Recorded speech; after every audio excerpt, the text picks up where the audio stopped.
Hello everyone and welcome back to More Knowing Wheel for episode 60 of the show. Yes, your favourite Formula 1 show returns once more, this week out to review the Canadian Grand Prix. As always, I'm joined by Jamie183. Say hello, mate. Hello everyone, we've made it to 60, which surprises everyone, probably. Yeah, I didn't think we'd make it to 6. No, not really. But here we are. To be fair, if you remember back in the early days, Jamie, with the way we went in those first shows, it was highly unlikely we would make it to 6. Because I think it's episode 3 of the podcast, you use completely the wrong microphone, and it sounds like you're in the ocean. Yes, I did. That's a, wow, long time ago. But an absolute we've come a long throwback Thursday to kick off the show. But of course, as always, though, if you're new around here as well, you know, make sure you check out, if you're on YouTube, wave hello to the camera, Jamie, if you can see our faces. I think, to be honest, this week I managed to cut myself shaving. So you probably want to go onto Spotify as well for that. But yeah, check out the Spotify. Links will be down in the description below. As mentioned in the intro, if you're interested in meeting me at the British Grand Prix next week, make sure you go down and sign up to Bybit and deposit $10 as well, and you can get entered into that.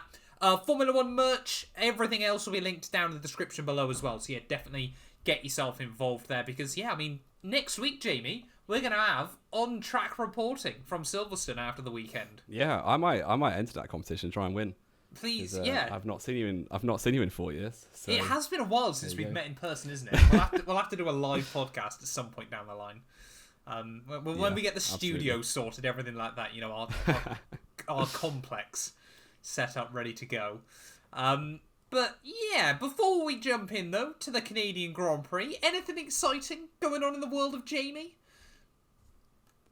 I don't think so. No. I'm about to be homeless in about a week's time, so that's fun. Because we don't have a house sorted out yet. So we'll join Jamie ready for our British Grand Prix preview from from the Manchester streets. We can have a live stabbing on the show. There'll be a very continually changing backgrounds week on week. Yeah. Exactly. Good times. But of course, yeah, if you missed that on last week's show as well, went out very, very late. I apologise. To be honest, it's kind of messed everything around, hasn't it? Because it then meant we didn't get the predictions out in time, everything like that. So the show today is going to be a fairly, well, not a fairly quick one necessarily, but only really going to be looking back at the Canadian Grand Prix. But we've kind of been discussing behind the scenes. We might change up the format slightly when, of course, we get like the double race weekends, just so we can sort of get into everything we want to without making the show like 7 hours long. But yeah, moving though towards the Canadian Grand Prix, of course, it was already confirmed, we mentioned it on Friday, that Charles Leclerc would be starting from the back of the grid there, would be serving some grid penalties. And then, of course, early on in the weekend, Tsunoda as well got confirmed for those penalties. But practice, you know, Canada, we love. I love the Canadian Grand Prix. Do you love the Canadian Grand Prix, sir? Yeah. It's a great event. It's been thoroughly missed since 2019. So it was cool just seeing, the cars back out on the track. Yes. Nicholas Latifi killed a, what are they called, groundhog? Why is that the first thing you mentioned? Wait to start the show on a positive note. Well, it was in practice. We're just going over practice, you know. Nicholas Latifi he sounded very sad on the radio, to be fair to him. Yeah, but I mean, we could have spoke about the fact that Alpine looked good, or Ocon cooked his brakes, or that sort of thing. And no, the big news was that Latifi has more roadkill than points, as we saw a tweet saying earlier. Yeah, I was going to say, you've nabbed that from Twitter. I absolutely have. No shame. Yeah. And I mean, the other exciting thing, though, going into the weekend, of course, was the technical directive about porpoising. Of course, last week we weren't 100% sure how this was going to fit in, but it does look now like the FIA are going to be studying it over the next couple of races and trying to limit the sort of amount of vertical oscillation in the car. So, of course, it is going to screw the teams that have done a bad job with porpoising. I'm looking at you, Toto Wolff. Fix it.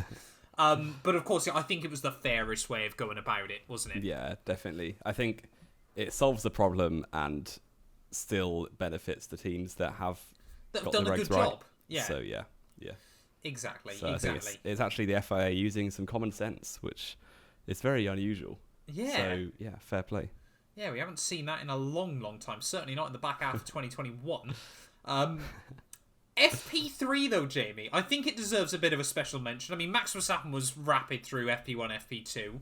But FP3, Fernando Alonso, Pierre Gasly, and Sebastian Vettel are top 3 at the end of the session after a very interesting practice in the wet. Yeah, and it was interesting, definitely. It was like very heavy wet, but not wet enough for the FA to stop proceedings. And yeah, it made us excited for quali because it looked like such a mixed up order in practice. It's like, here we go. Here's a bit of a jeopardy for the top teams. 2012 wanted its drivers to come back after Fernando Alonso and Sebastian Vettel were in the top 3. Yep. But yeah, unfortunately, by quali, it kind of settled down a little bit. I guess the top teams weren't really pushing that hard. No, exactly. Yeah. So it got a bit more back to normality, but it was still a very interesting quali session with it being wet to dry throughout. So yeah. Yeah, and I mean, obviously, wet qualifying sessions can always sort of bring that extra element into the mix. You know, it really does sort of separate a lot of the drivers, the teams, the car setups, everything like that. Because, of course, Sunday was just going to be completely dry running. That was basically a guarantee. So, of course, a lot of teams weren't sure, you know, how much do you prioritise qualifying over race pace? You know, do you want to start high up the grid and potentially go backwards? It was always going to be quite difficult to tell, wasn't it, by the time we got into qualifying? I think we also probably should mention, as we get into it, qualifying, to begin with, was incredibly wet. Wetter than Monaco by a long shot. Yeah, but I think, well, I guess the difference is that Monaco is a bit more of a dangerous track, and also the water can't go anywhere at Monaco, whereas at Canada, it kind of can. So, yeah, they were happy with it just going on as normal. I didn't actually get to watch qualifying, but I followed it on Twitter and caught like the last 2 minutes of Q3. Fair enough. Really. So I guess I'm going to do most of the qualifying report. Yes. I mean, for a wet qualifying session, of course, it was interesting because you've kind of got that element of anything can happen. And rather weirdly, a lot of cars... This is, again, what I can't really wrap my head around in 2022. You know, like Sky Sports were hyping up come race day, you know, the fact 75% of the grid were out of position. But then you kind of looked at it and thought... 75% of the grid might be out of position, but really you only had, 4 or 5 cars that were wildly out of position. Yeah. It was very weird.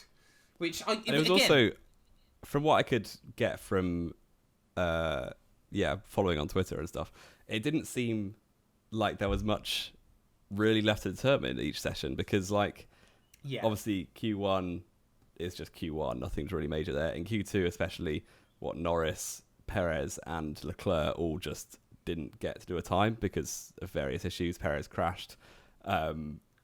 Norris had an engine problem, couldn't get out of the garage in Q2, and Leclerc obviously didn't bother because he had he was starting last anyway. He was starting last anyway. So there were only 2 spots available for going out in Q2, and one of them was obviously going to be Alex Albon.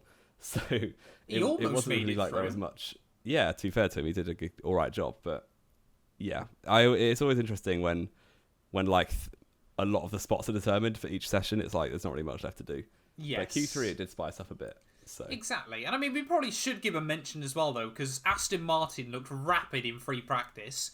They then accidentally put too much air into the tyres come qualifying. So, of course, they were gambling on the track staying completely soaked throughout the entire session, and it immediately backfired. AlphaTauri, though, as well, after being so strong in Baku, you kind of think Canada, Baku, 2 fairly similar tracks, high-speed straights but low-speed corners. Yeah. They were nowhere in qualifying. Yeah, it was so weird.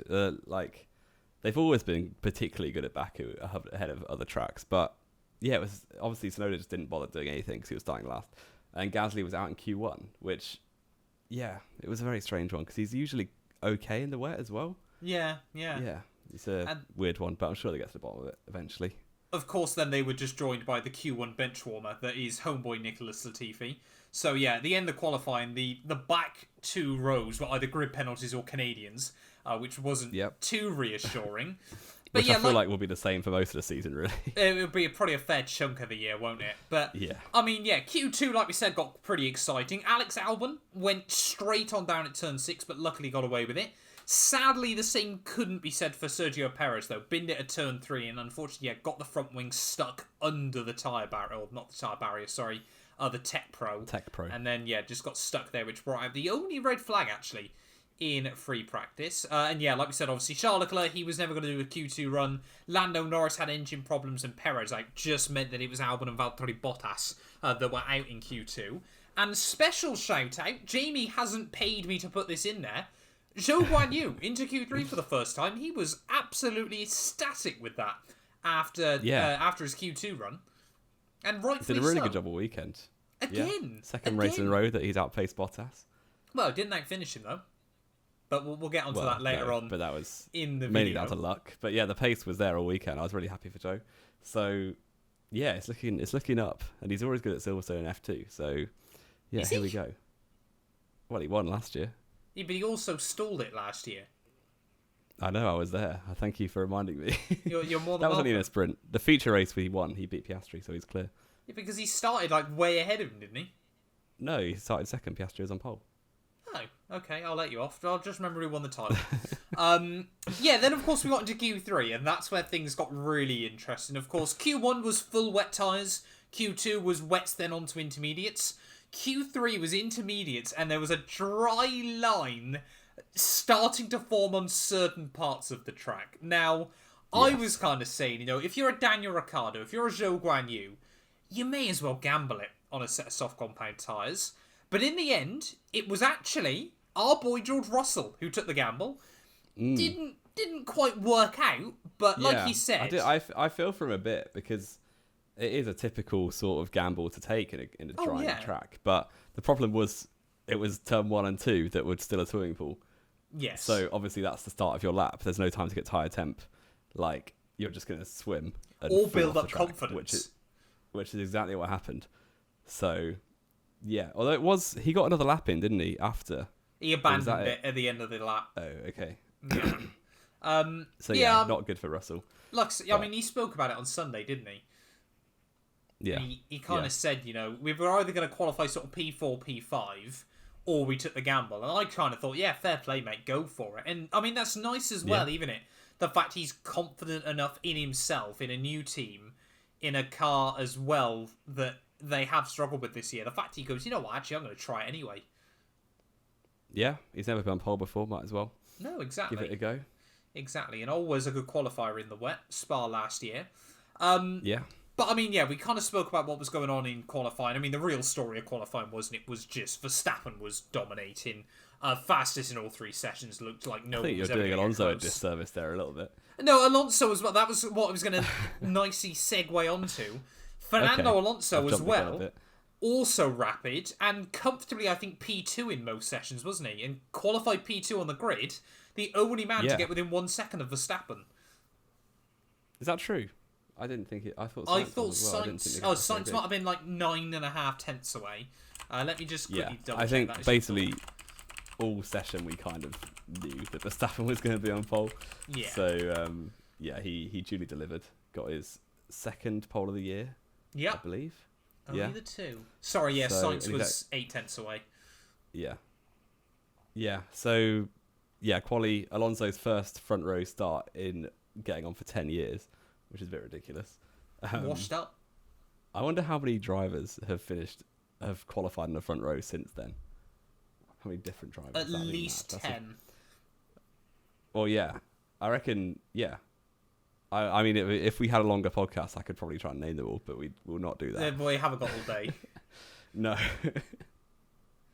But yeah, Germany 2012 was the last time Alonso was in the front row. He obviously did his typical Alonso thing of bigging himself up afterwards, saying he was going to go for the lead on lap 1. Yeah.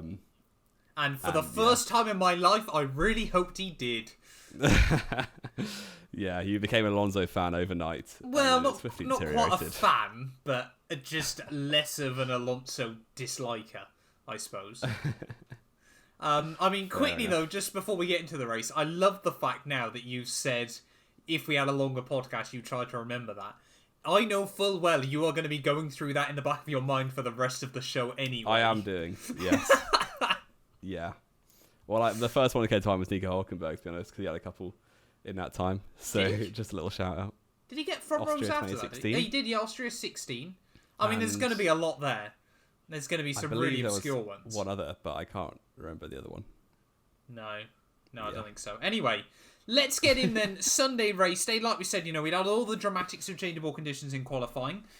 Sunday, beautiful sunny skies. Sunny skies? Sunny Wow. skies. That's a new one. From the Canadian circuit, Gilles Villeneuve. And tell you what I loved as well, the fact that both Ferrari grid boxes were painted red. I thought that was a beautiful little touch. What was that for? Was there a reason? Just 'cause Yes, Gilles Gilles Villeneuve? Villeneuve. Is that that's never been the 40 case years before, as well has since it? he's died.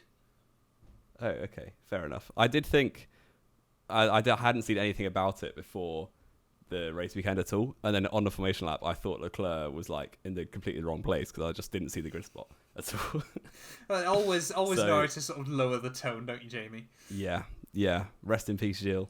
But it was almost impractical for Charles Leclerc. But he saw his grid spot and he stopped fine in 19th place. Yes, yeah. And I mean, the other thing before the race even started, wasn't it, was the fact Charles Leclerc's car was being held by sellotape, which is always reassuring. Yes, a minor crack on the top half of the chassis. Do you reckon Mike Crack sat on the car? I reckon he might have done. And that's what caused it. Leclerc to Aston confirmed. Oh, he's going to be back with Seb. Yeah. Sorry, to completely go off on a tangent before we jump into the race. I was thinking about this earlier on. How has Lance Stroll been in F1 for 6 years? Oh, I know. It's ridiculous. It's alarming, well, he did come isn't it? He came in at 18, didn't he? So yeah. Well, he came in I think he's still 2017. like... Sorry, that was a terrible pun. I think he's still like the third youngest driver on the grid. No. Only Lando and Tsunoda, I think, are the ones like younger than him. No. Which is ridiculous considering how long he's been in F1. Surely there's one more that we're missing.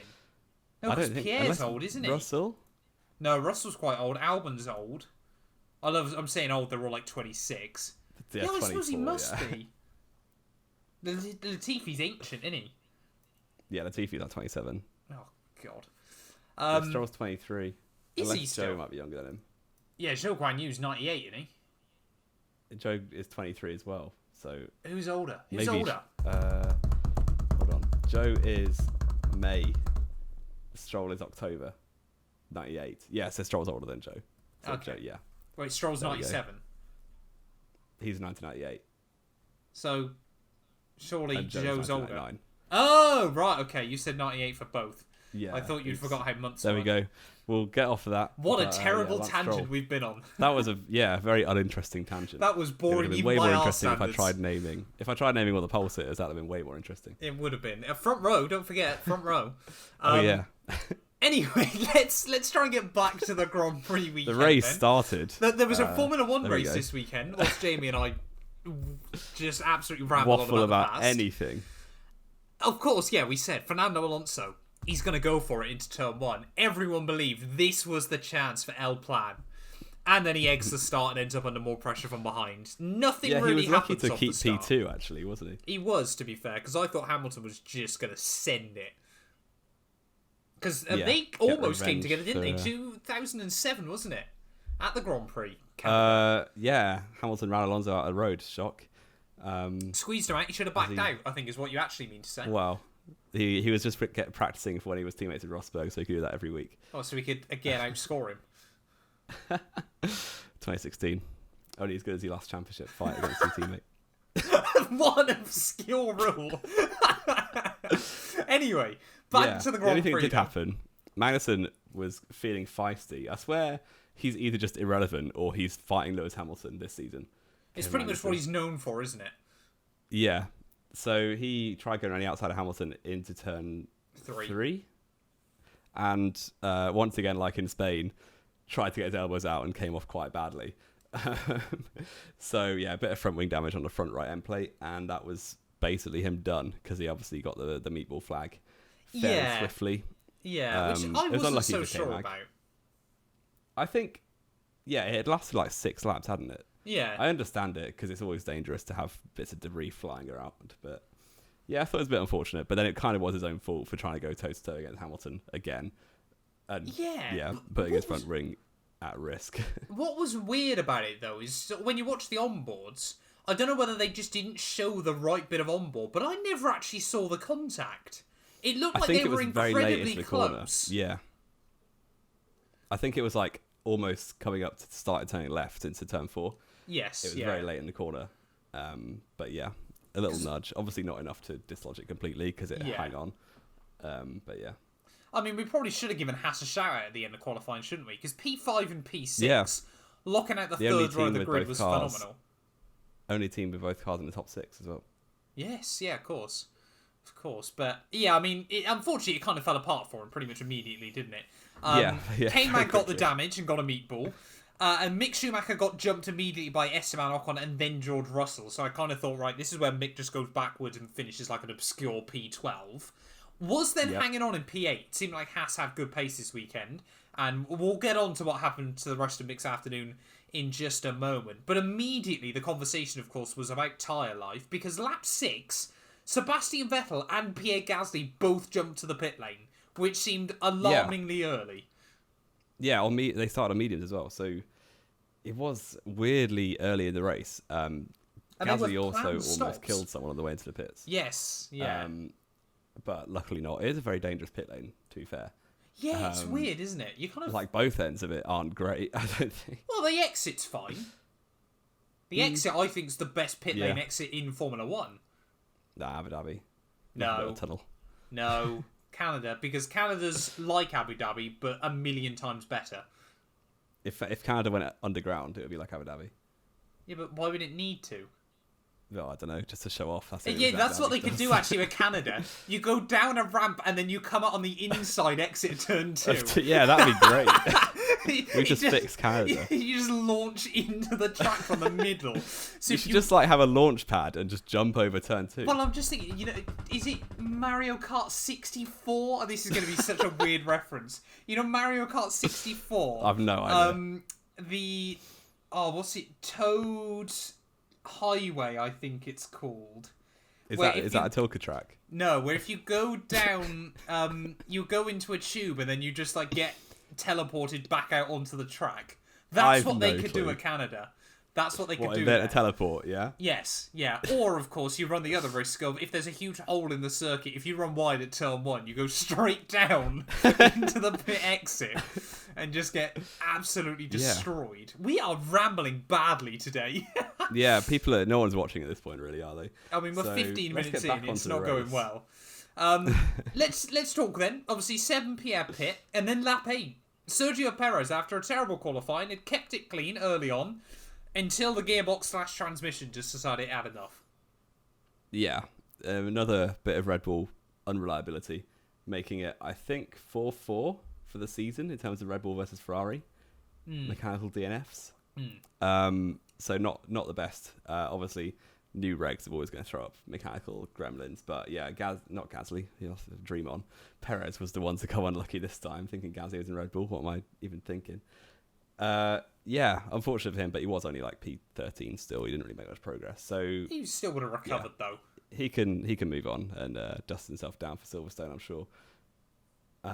Yeah, not a great weekend from Perez, but the race wasn't his fault at least. So but it did cause a VSC to come out on lap 9, which some drivers chose to take advantage of. It did screw over Gasly and Vettel completely because they just did a proper pit stop, and then the VSC came out. Verstappen was the most important runner to pit from the lead, came out in 3rd place as Sainz and Alonso stayed out. And also Hamilton pit and lost only, I think, 1 place to Russell. Yep. And Ocon as well, 2 places. So, yeah, it worked out pretty well. The pit lane's super short at Canada anyway, so under a VSC, you only lose like 10 seconds, which is ideal, obviously. So, yeah, Verstappen then immediately, once it ended, got past Alonso. Same as Hamilton got past Ocon as well. The Alpines were a lot easier to pass this race than they were in Baku. Helpfully for Hamilton, I'm sure. Yes, and Baku and Monaco. I mean, they've just spent this year trying to annoy Hamilton, haven't they? But not quite this weekend. At last. It was a bit weird from Alpine, wasn't it? Because again, a bit like AlphaTauri, you kind of expected this track to really suit them. But it makes you wonder now whether they're just not very good at changes of direction quickly. They just need to go to a dragster if they'll be fine. Exactly. I mean, that's basically what they brought to Baku, wasn't it? A dragster. Yeah.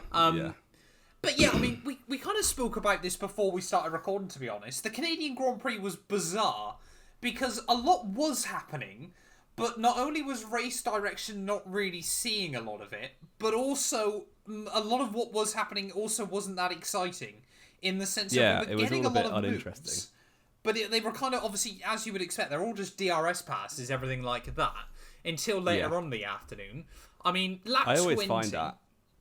Carry on, sorry.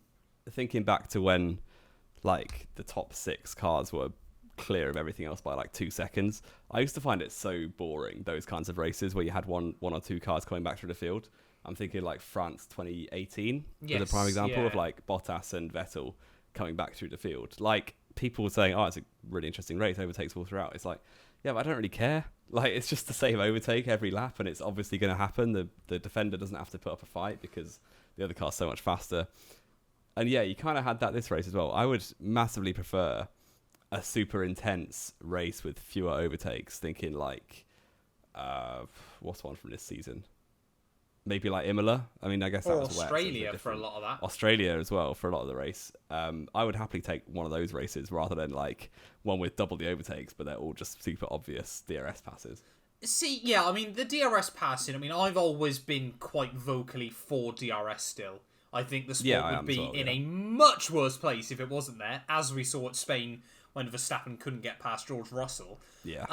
It's a bit weird, isn't it? Because I do like, because even when we say, Charles Leclerc was carving his way through the field, that was just quietly going on in the background. But I like seeing a lot of overtakes, don't get me wrong. And the only way we're going to see a lot of overtakes is with having the DRS. But it was weird, wasn't it? Because, again, I'd rather have races where there's a lot of overtakes happening and cars can overtake. But it just weirdly didn't feel that interesting for a lot of the race early on.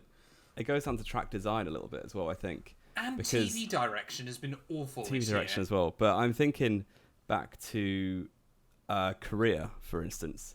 That circuit, you had one DRS zone on the main straight, then a braking zone to turn one, obviously, and then a big straight with another DRS zone, where you can follow in between those corners. I think the final chicane at Canada is so, like, single file. Yeah, it can kill racing. You can't, like, you don't get a string of side by side through multiple corners because no one goes side by side through the chicane. Well, if it was just, yeah. Charles Leclerc managed it. A bit more of an open corner where, like, there were multiple lines. I don't know how you would do it. Maybe like a sharper hairpin and another hairpin, thinking back to like Fuji type style or Indianapolis. Like, that might be a little bit better because you actually might have cars going side by side. But yeah, the chicane is a bit too fast to have a DRS zone before and after because you just always get the overtakes until before and there's no way anyone's going to fight back. Yeah, you've kind of got me thinking now how you could fix the chicane at Canada. I think make it like a Malaysia turn 1 and 2. But there's no space for that. Yeah. Is the point. I'm trying to think. Yeah, just build a bridge over the lake. We are absolutely destroying quite a picturesque little island. I'm just thinking whether... I mean, you'd completely ruin the whole sort of joy of the World of Champions, but whether that No one's crashed there for years anyway. Whether that shouldn't be a chicane anymore?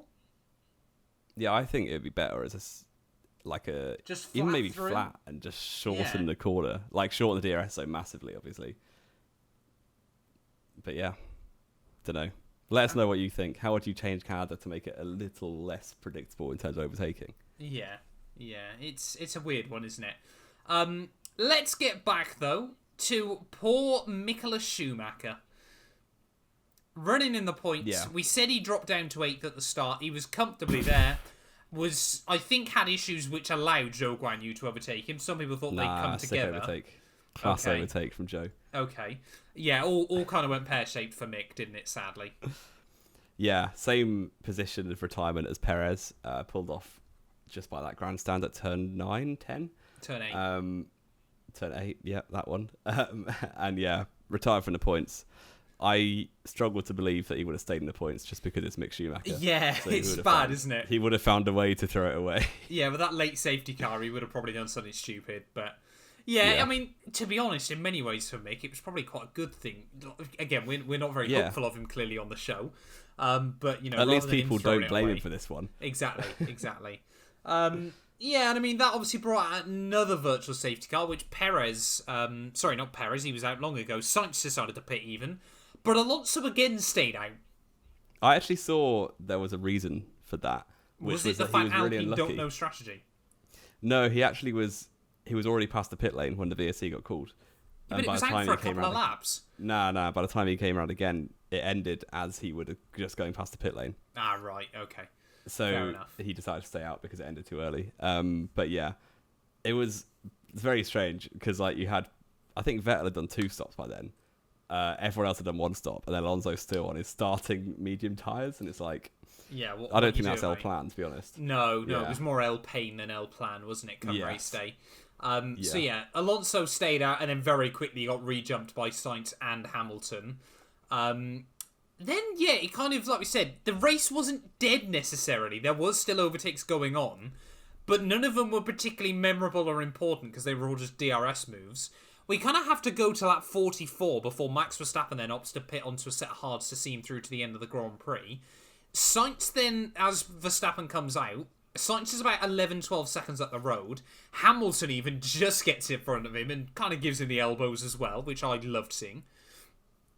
Yeah, that'd be one of few times that there's a Mercedes battling Ahead at of Red Bull this season. Yeah, and even that didn't. I mean, that didn't even last an entire lap. It lasted Hamilton, of course, didn't one defend. lap. Yeah.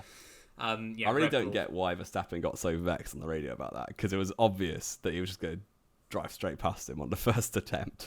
Yeah, But it there we seemed go. odd, didn't it? But I think, again, the radios focus so much on certain drivers. I was about to say, Verstappen cries on the radio, but I'm sure, But they all again, do. most They just- drivers would have. It's just we always pick Yeah. on Hamilton and Verstappen for it because they're the ones that get Because played. they're the ones, yeah, definitely. But yeah, he got straight past on the DRS first opportunity and started chasing down Sainz, which it was looking like a fairly interesting end to the race. It could have been close. I get the feeling Verstappen probably would have come out on top. I feel it would have but gone yeah. one extreme or the other, wouldn't it? Either Verstappen would have just got past him with 10 laps to go and it would have been fairly uneventful, or Sainz somehow would have just kept the pace up and Verstappen wouldn't have been able to get close enough. Yeah. But one small Japanese driver, bless him, decided he was going to ruin that and try to make the race a bit interesting.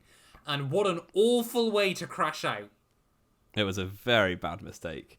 It was not good from Yuki. We've been praising him this season, but that was a 2021 style Sonoda crash. I mean, So let's be honest, Jamie. We've both done that on the F1 game. yeah, but I'm not a professional racing driver. I'm allowed No. to do that. Fair enough. Neither of us are professional race. Well, am I now technically? No, you're not. But it's my job. No. Well, a sim racer. Yeah, which is not the same thing as a Formula One. No, I'm not World saying that. Championship But am I driver. technically a professional sim racer? No, you're a YouTuber. Okay. Yeah. Get a real Okay. job. Sorry, yeah, I will. Sorry, Dad. Anyway, Yeah, back what to were we back to saying? Sonoda. crashed, and in the cooldown room actually they showed a video of Sonoda crashing, and all 3 of them were like, "Oh yeah, there's a horrendous bump there, but we were all wise enough to not hit it or Yeah, brake before it." So it was kind of unlucky, kind of a bad mistake. I don't Exactly, think Helmut no one Marko else would be did it. too pleased. no, Yeah. no. But yeah, that then obviously, like we said, brought out a safety car. So Sainz then opts to pit again, as well as Hamilton and George, and I think Alonso as well, didn't he? Both He Alfa pit. Romeos got Both Bottas got a Alfa free stop. Romeos. Yeah, Bottas basically got a free stop out of it. And then, of course, yeah, lap 55. Race about to restart, Jamie. Things are going to get interesting at the front. Sainz on fresher rubber than Max Verstappen. And let's not beat around the bush, he couldn't do anything.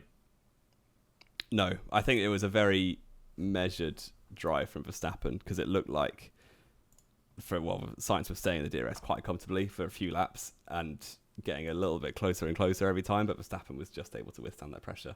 And it's the kind of things that world champion style drivers do. So Well, it's the kind of thing you yeah. do when you've got a much quicker car down the straights as well. That's not me trying to be salty or it anything. it did help, yeah. But Red Bull, I mean, obviously without the DRS, Red Bull did have a few extra clicks down the straight. I mean, with the DRS, Sainz was able to go a bit quicker. I feel like, though, had it been Leclerc versus Verstappen, it probably would have been the other way around. I really in those don't know, actually. circumstances. Because, I mean, It would have been a lot. They would have actually gone for a move, definitely. Like, been close enough to go for a move, I think. I'm not sure, to be honest. I think, we've given Sainz a lot of stick this year, But he did genuinely this weekend. You kind of got 2021 Sainz vibes. Yeah, he was very solid, but he just lacked that cutting edge, I think, that Leclerc provides to Ferrari. Yeah, it's a fair point. Yeah, I mean, it's a shame it wasn't Leclerc there, but yeah, I mean, Hamilton, though, got to give him a bit of a shout out towards the end of the Grand Prix. He did very well. This absolutely had to be a race for Hamilton where he sort of pocketed George Russell. And safe to say, qualifying obviously didn't go George Russell's way, but it did look, at least at the end of the race, like Hamilton just did have that extra couple of tenths, which I think was really important this weekend. Because it is one of his best tracks. Yes. So, yeah, he kind of, if he was outpaced by Russell here, it was a bit of a... alarm bells are really ringing at that point. Yeah, but fair play, Hamilton, second podium of the season. Contender for driver of the day, but we'll get onto that later. He was driver of the day, according to the fans. Well, he was officially, yeah. I think Latifi actually won it, but they didn't give it to him. I would not have surprised me if Latifi did actually get it in the FIA, just kind of, or FOM even, kind of just sort of slipped it towards Hamilton. But yeah, I mean, George Russell, though, did very, very well to hold off the Alpines. I mean, unfortunately for Alonso, had some engine issues towards the end, which meant that he couldn't try to make a move on Ocon, even though the team already there was a big train, to. Actually. Ocon got a free stop in one of the VSCs, which Alonso came out behind him. Yeah. And then the engine issues just meant he couldn't get close enough to pass. So after the last safety car, you had Ocon 7th with, I think, Alonso just behind, then Bottas, then Joe, then a big gap back to everyone else who's irrelevant. Yes, So I thought it was a bit unfair on Alonso that they told him to stay behind Ocon because, he was faster all weekend, got screwed by strategy, and then had an engine problem. And I don't think he would have got him by, though, to be honest. Before we forget, though, Jamie, Charles Leclerc, 2 brilliant sends on those Alpines down at the hairpin. Yeah. I think he realised that they, especially in the DRS train, they were so fast on the straights that he had to try something different. And fair play, get yourself to the inside, and they're not going to bother fighting too hard against a Ferrari. And you get the DRS. Leclerc was pretty unlucky as well all weekend, really. Obviously, the engine changes, grid penalties, but then had a slow stop, kept getting stuck in DRS trains. It didn't really go his way. But yeah, fifth place is a phenomenal result in the second fastest car. It did annoy me a little bit how much they were over-egging his performance. Really? When everything got... I think they were a little bit. Because, it was a good drive. It was a good drive, yeah. But people were like, he's unbelievably good. But he really should have beaten the Mercedes if everything had gone like normal. I think. But to be fair to him, Mercedes were a lot stronger this weekend. And he also had to get past both Alpines as both Mercs just tried to romp away off the restart. Yeah. I think he could have been a bit closer. And again, of course, the last thing that really happened, Alpine got even worse.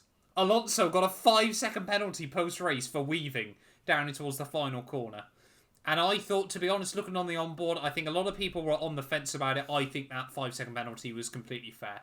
I don't think any more penalties would have been fair, but 5 seconds for that, it was a bit... Well, I mean, it wasn't borderline, it was definitely penalty worthy. It was a bit of a shame. To the outside. Bottas pulling to the outside down towards the chicane, and Alonso just basically weaved on him, where it was pretty dangerous. Bottas had to brake to avoid. Or lift so we've seen a lot of weaving. Yeah.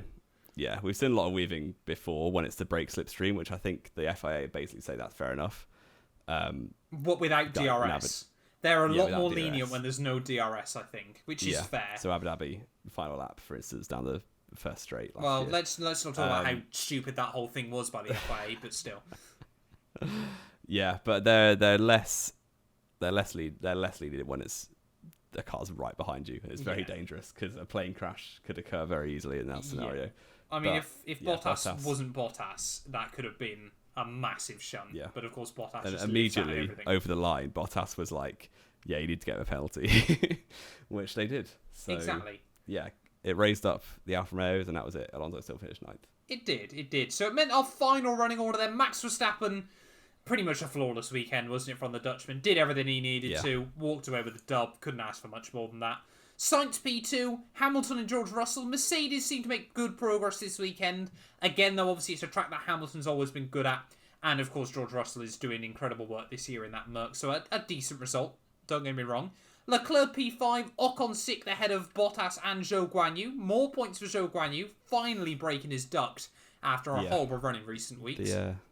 The bad luck has ended. He's back on form. Oh, you've spoke too soon there. You spoke too soon there. Yeah, announced Silverstone lap 1 retirement. Here exactly. We go. And then Alonso, like I said, P9. And yeah, Lance Stroll for the 3rd year in Canada. That's really weird. He's gone from P17 to points, which is just Lance Stroll energy of being terrible in qualifying in a decent race car. Yeah. Very, very weird to randomly go from P17 to the points 3 years in a row in Canada. But there we go. Fair play to him. Fair play. Jamie, then. Driver of the day. Yeah, I always try and do this without bias, but I'm not going to. So I'm going to give it to Zhou Guanyu. Oh, okay. Yeah, I just think he was on it all weekend. And probably without the safety car would have finished P7, but ended up P8 behind Bottas because of that free pit stop because of the safety car. So yeah, I think he drove really well. Obviously, first ever Q3 in the wet again. Like in Imola, he showed a lot of pace in the wet, which is always a hallmark of a good driver. Yeah, just establishing himself, I think, as a respectable member of the grid, which is very good. Exactly. I mean, there's quite a few to sort of nominate, isn't there, really, this week? I mean, Verstappen, like I just said, you couldn't really fault him all weekend. No. Sainz was, I'd argue, the quickest man on track towards the end of the race. You know, he said after the Grand Prix, it's the first time this year where he has been the fastest driver. He's had the pace to win, and that's given him confidence. Hamilton as well, another fantastic weekend by him. George Russell, again, he pretty much is in the shout for driver of the day every week, it feels like. But top he's getting the job done. Every single time, innit? Yeah. Leclerc as well, you've just slagged him off for that drive, but P19 to P5 is another good day at the office. To be honest, there's quite a lot there. I mean, Ocon did well, Bottas did well, Zhou Guanyu, Alonso, Stroll, all of the top 10 you could probably make a strong case for. Therefore, because of that, we never thought we'd see the day, Jay. I'm going to say Max Verstappen. Completely in control throughout all of Someone Saturday. clip that. He did everything he needed to. He did. He didn't put a foot wrong. Indeed. Very good performance. And championship lead up to very big now. Yes, 50 I don't know. points, I think near enough. It's not 46, quite 50, I don't think. Yeah. 46 there or thereabouts.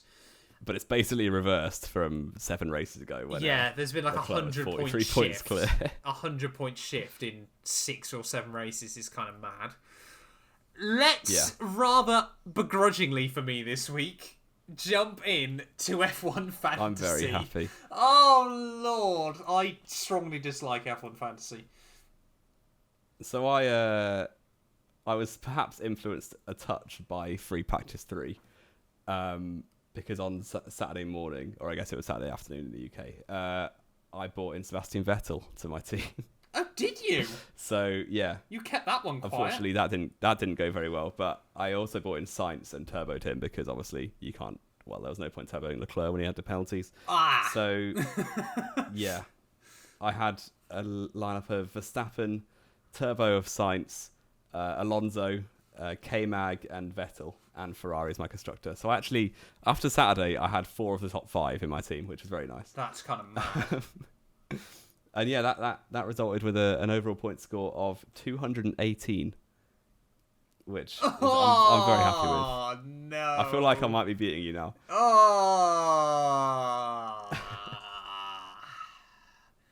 136. So yeah, what are you saying? 136. Oh, dear. I mean, I kept my team the same. Perez netted me a whopping -8 points. You apocalyptic dingleberry. Nice. Albon got me 6. K-Mag got me 5. So that meant between those 3, I had 3 points. Leclerc, I thought, did really well. He got me 46 points, and I've just remembered he's my turbo, so really he only netted 23. George Russell got me 84. Yeah, so. George Russell got me 27, and Ferrari got me 60 to recover some semblance of a good result. So, not the week for me. I mean, my risky team did better. Ricciardo got me 7, Sainz got me 42, Gasly 11, Alonso 22, and Hamilton 48 there with Aston Martin netting me a further 25. It was not a good week for me. I'm really going to have to start try-harding this a lot more. So what is your overall position in your own league? Oh, I don't want to look. 4.44 thousand. Hashtag So, LH44, hashtag blessed. We're at 4,440 members now. I got to scroll a long way. Are you in the top 1k? I think the league is a bit glitched on my end. I can see mine. So you just go on to... Yeah, just go onto your main landing page. Yeah, but the scores are all over the show. On the right. Because apparently I'm 1,200, but I'm ahead of people in 250th. It's all over the show. I'm going to say I'm 1,210th at the moment. Nice. There or thereabouts. I am 285th. Oh! So but how you've about used that? your mega. How many points I've used my on? mega. I'm on 2... No, that's this week. How do you look at how many points you're on? We are appalling at this. Okay, 1678. So I'm not far away then. I'm only 140 back. That's a lot. That's with like a Mega Driver, that's about 300 points. Well, if I get it right, I'm going to absolutely balls that up now, aren't I? Yeah, you're going to stick it on a driver who's definitely DNFing. Oh, no. And that'll get you minus 30. Yeah. So there you go. Oh, dearie me. I kind of don't want to use it now. I mean, the last 3 weeks... from Spain was kind of... let's count back to Imola, Jamie. I came 155th. It was a phenomenal weekend. That's good. Miami, 1300th. Not great. I recovered it in Spain, 400th. Monaco, 2,800th. Baku, 2,500th. Canada, 2,400th. That's not going well. You've not been in... That's like no top 50% for the last 4 weeks. It's almost like I continue to put faith in Ferrari for some stupid reason. Yeah, it's not going well for Matt. But shall we do a little rundown? Do you want me to run down the top 10 this week, or? Well, actually, can you run down the top 10 this week because my points are all over the show. Okay, what I want to do is run down the top 54 because then you find me. No. But that's a lot. You of came people. 54th. Yeah. I was just about to flex that I still had the best singular result of this year in 155th. No, you do not. Oh, dearie me.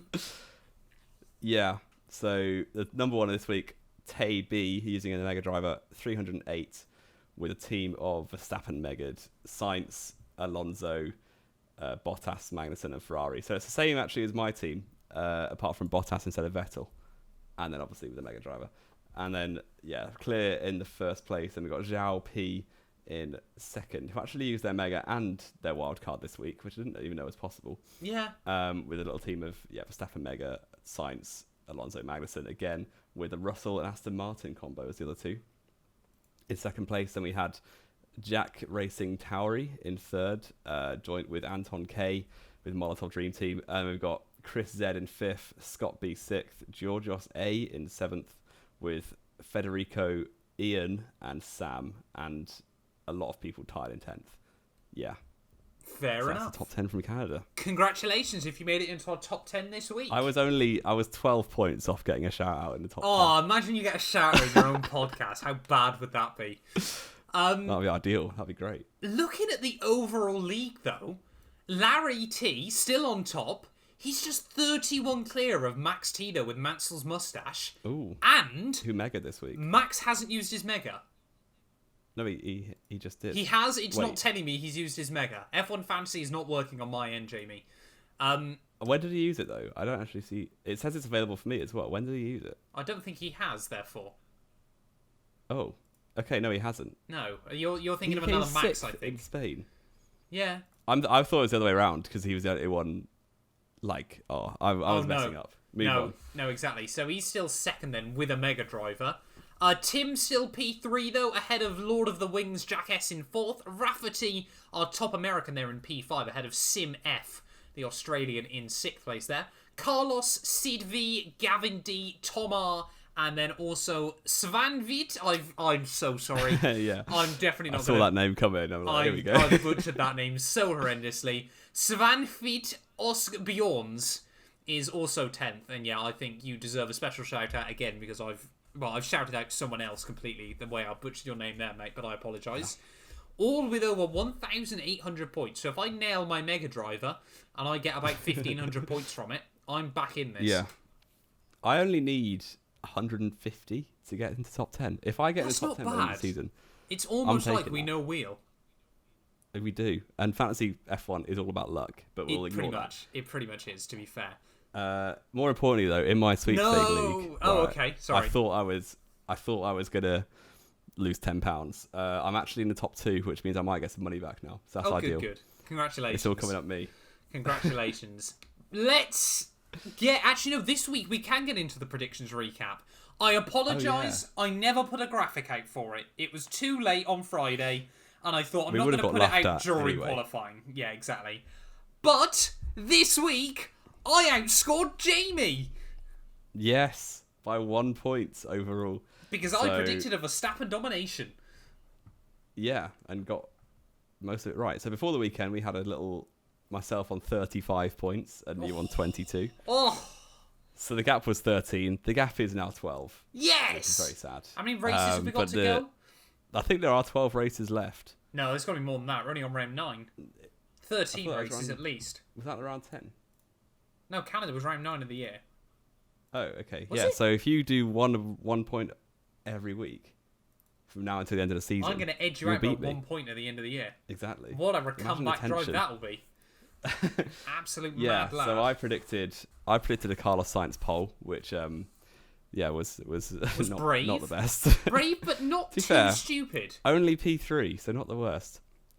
Matt obviously predicted a Verstappen pole, which was a much better prediction because it came true. That's generally how predictions work. Yep. And then I got my top 2 bang on once again in the race, so I'm just going to shout that one out. I put a little Verstappen Sainz 1-2 with, unfortunately, who was it I put third? I've actually forgotten. Leclerc third, which he should have been if he was a better driver. He probably would have won or come second. If what? If he was a better driver. Also, we predicted this, and he only had 10 place penalties, whereas he took another engine change after our podcast last week. So if he started, no, Jamie, we don't tell 12, people that. We did know it. We didn't. We did. I'm gonna. That's my caveat of why I didn't do as badly as people think. Right. Okay. Because if Leclerc, so you're Leclerc making excuses. If he started 10th, or no, he couldn't have started 10th. If he started 11th or 12th or 13th, I reckon he would have got a podium. So I'm technically right. You're not, but okay. I, though, like we said, got Verstappen pole and win correct. Unfortunately, put Checo P2. Didn't quite go to plan, but I did put Sainz P3, so I netted 1 cheeky bonus point there. Should have had more faith in my boy, Lewis Hamilton, come the end of the race. But yeah, means the gap's come down slightly, so hopefully Jamie will update the Discord cool score sheet as well when we get a chance. Like we said, last week was a bit of a disaster for the podcast, but fingers crossed, by Silverstone will be jumping back into it and routine and normality will be restored. Race rating then, Jamie, before we round out today's show, what are we saying out of 10? I think I enjoyed it. It's a really odd one. Basically, all of my scores have been between 6 and 8. Yeah. So I'm going to continue that and say it was a 7. I'm going to give it an 8.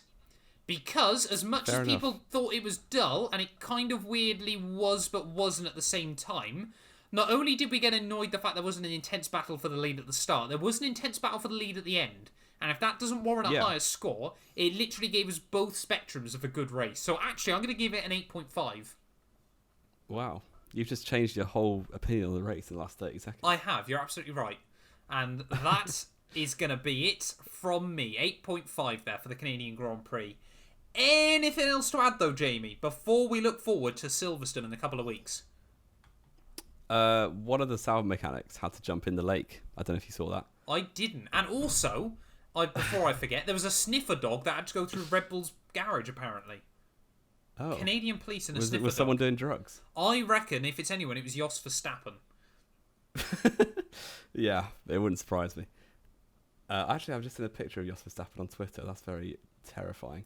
Yeah, one of the Alpha mechanics had bet with Fred Vasseur that if they got a P7, he would jump in the lake. And Fred said if he got a P3, he would jump in the lake. Fair enough. This random sound mechanic did a dive bomb into the lake. Nice. After the race. Only you know about that. Yeah, I'm an Alfa Romeo fanboy. What can I say? You are now. Who would have thought you'd be a fanboy of a team Bottas is in? Oh, it's not. I don't fanboy that half of the team. Okay, fair enough. I think then that is going to wrap us up though this week, Jamie. Unless you've got any other random people jumping into rivers. No. No? Anything no, I been haven't. posted on the Twitter sphere before we inevitably shut Only this a down picture early of Verstappen. and Piastri's been confirmed?